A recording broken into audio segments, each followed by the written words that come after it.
Ciao a tutti ragazzi, sono Nelirfa e oggi andiamo a parlare di Hogwarts Legacy.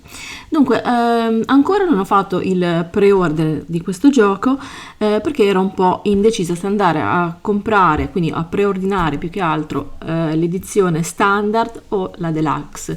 La deluxe ci dà alcuni vantaggi che abbiamo già visto anche in un precedente video, in maniera particolare sulle mount, e poi qualche altro piccolo vantaggio in più, ma la cosa che mi interessava di più era avere l'anticipo al gioco delle 72 ore, quindi andando ad acquistare la deluxe si ha questa piccola fortuna di poterlo avere tra le mani, quindi poterlo provare 72 ore prima. Comunque la cosa brutta che mi è successa oggi leggendo un po' in giro su internet è che è uscita questa notizia che nel corso delle ultime ore è stata apportata una piccola modifica alla pagina ufficiale di Steam su Hogwarts Legacy, la quale sta destando qualche preoccupazione fra i vari appassionati. Infatti, come potete notare, sulla pagina di Steam c'è la scritta per quanto riguarda la data di uscita è stata modificata e c'è un generico in arrivo, quindi non c'è più, come ci era qualche giorno fa, la data del 10 febbraio, ma c'è in arrivo. Questo ha destato sospetti. Appunto si è pensato all'ennesimo posticipo del gioco, ma è comunque strano che a un mese del debutto la pagina di Steam vada a scrivere questa cosa, anzi più che altro la vada a modificare per poi andare a mettere questa nuova scritta. Dunque, evidentemente io avevo già dei sospetti, delle paure per andare a fare questo preordine, perché avevo paura più che altro di trovarmi in mano un titolo che poteva andare a soddisfare le mie aspettative. Però addirittura adesso lo trovo totalmente inutile, se effettivamente questa cosa fosse così, andare a fare un preordine con l'idea di andarla a giocare il 10 di febbraio e poi magari si va a posticipare un'altra volta. Quindi vabbè, rimanderò ancora questo acquisto. Poi oggi andiamo però a parlare comunque sia delle novità, delle ultime novità più che altro in materia di questo gioco. Il team di Avalanche Software ha presentato su Twitter un nuovo personaggio di Hogwarts Legacy. Si tratta della vicepreside e professoressa Matilda Weasley.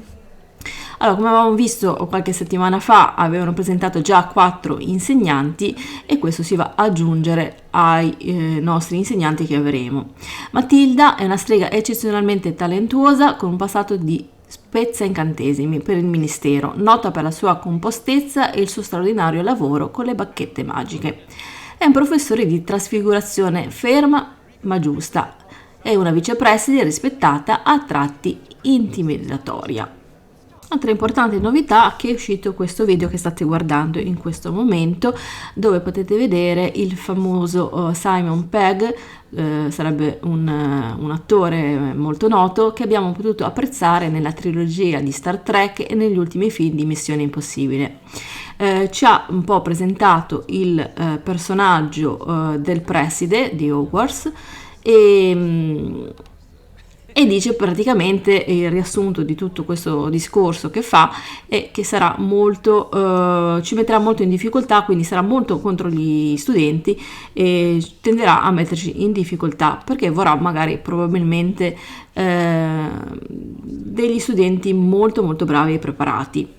Dunque, diciamo che Pegg non ne parla proprio per niente bene di questo personaggio, perché non si risparmia su nulla, descrivendo il preside come un completo idiota, pomposo e disinteressato all'educazione dei suoi studenti, che tende solo al proprio prestigio personale. Ma chi è veramente Phineas Nigellus Black? Il mago è vissuto tra il 1847 e il 1925 e ha studiato a Hogwarts come appartenente ai Sempreverde, di cui è stato l'ultimo preside fino all'elezione di Severus Pinto.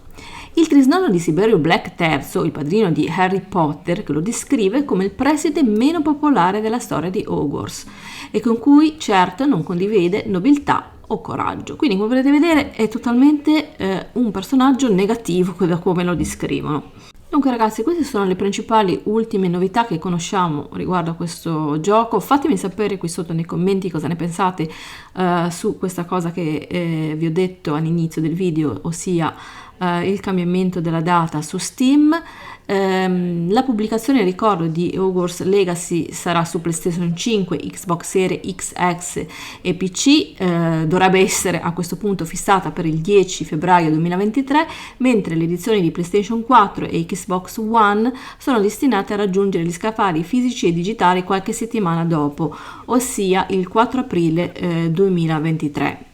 Invece i videogiocatori Nintendo Switch dovranno invece aspettare fino al 25 luglio 2023 per poter vivere questa entusiasmante avventura. Dunque ragazzi, avevo una mezza intenzione di andare a fare un altro video nei prossimi giorni su Hogwarts Legacy, parlando un pochettino per quanto riguarda la scelta della propria casa. Se vi interessa questo argomento, fatemelo sapere qui sotto e vi chiedo anche magari di farmi sapere eventualmente che casa sceglierete. Ciao a tutti e alla prossima!